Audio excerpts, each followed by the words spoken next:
Bonjour tout le monde, bonjour mes chers abonnés, mes chers collègues.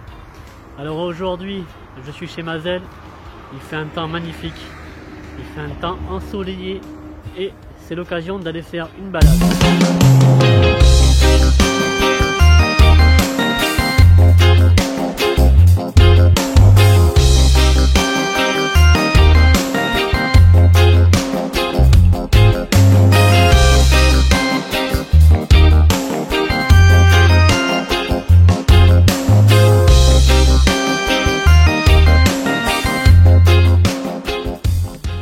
Alors vous connaissez déjà la Bélier B8 Cabriolet. La dernière fois je vous ai montré carrément tout l'ensemble, l'habitacle, la carrosserie et le moteur. Ce qui change c'est une couleur noir métallisé comme on peut voir. Coquille rétro chromée, la couleur vraiment agréable à voir. J'ai mis la plaque parce que je vais faire un tour sur la route. Sur l'aspect de la voiture ça reste la même chose qu'auparavant. Rien n'a changé. On a les tapis de sol qui sont fournis avec. La ceinture qu'il faut bien attraper. Et c'est pas souvent qu'on voit une VSP cabriolet. La direction est parfaite. Pourtant il n'y a pas de direction assistée dessus. Il faut rapprocher ici parce qu'on voit jamais rien ici. Allez, let's go. Les portes qui sont fermées automatiquement. Et ça monte très vite. Là déjà je suis déjà à 50. Et la positionnement de conduite est pas mal. Les rétros ils sont énormes comme on peut voir.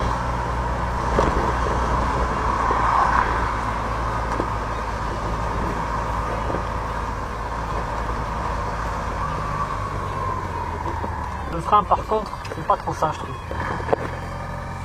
Et il y a du couple, il y a personne. Nickel. Elle est vraiment amusante cette voiture. Par contre le frein, honnêtement, je trouve que ça freine pas assez à mon goût.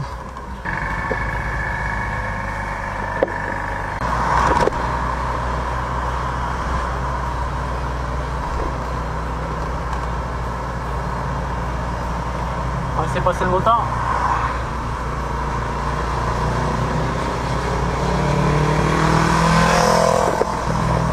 Voilà, je le trouve trop léger pour moi. Sinon, franchement, le confort, il y est. L'aspect de vision, on peut voir vraiment tout. Les amortisseurs sont trop légers à mon goût. Mais franchement, c'est fun à conduire. C'est vraiment sympa de conduire un cabriolet.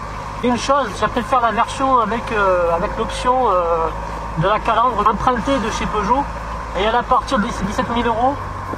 Par contre, les freins, j'ai l'impression que c'est pratiquement des freins à tambour.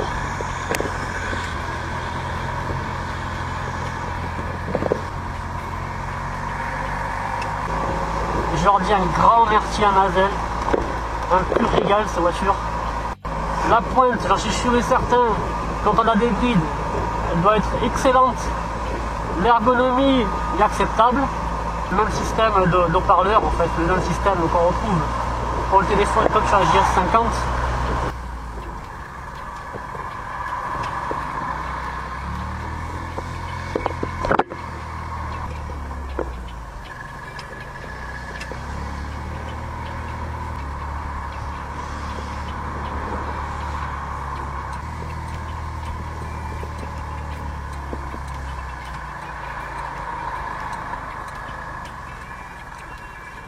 On passe en mètre, voilà, et la marche arrière, voilà, elle est bien enclenchée.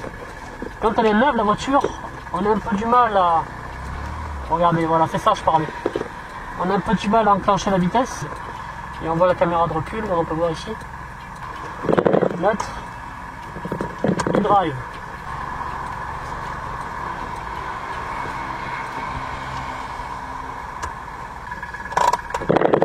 Franchement, je me suis bien régalé avec cette voiture et j'espère que ça vous a plu.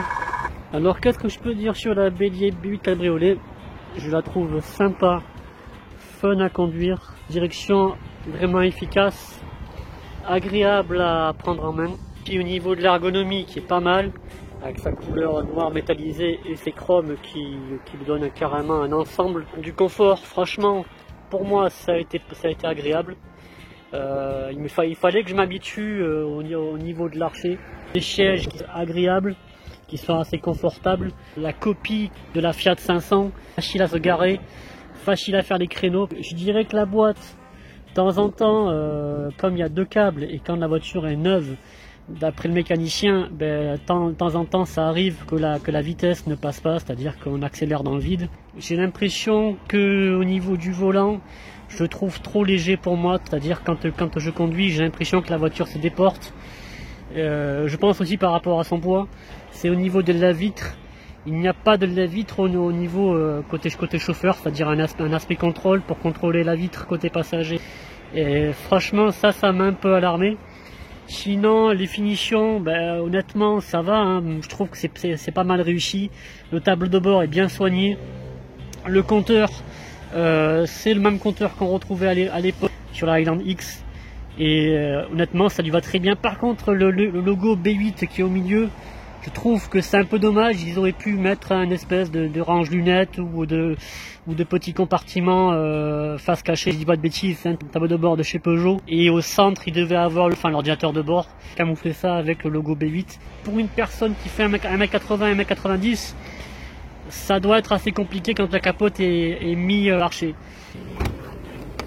Concernant l'aspect du coffre, j'aurais préféré qu'il se déploie directement. Franchement, je suis content de l'avoir essayé et je vous dis à la prochaine. Bye bye, ciao.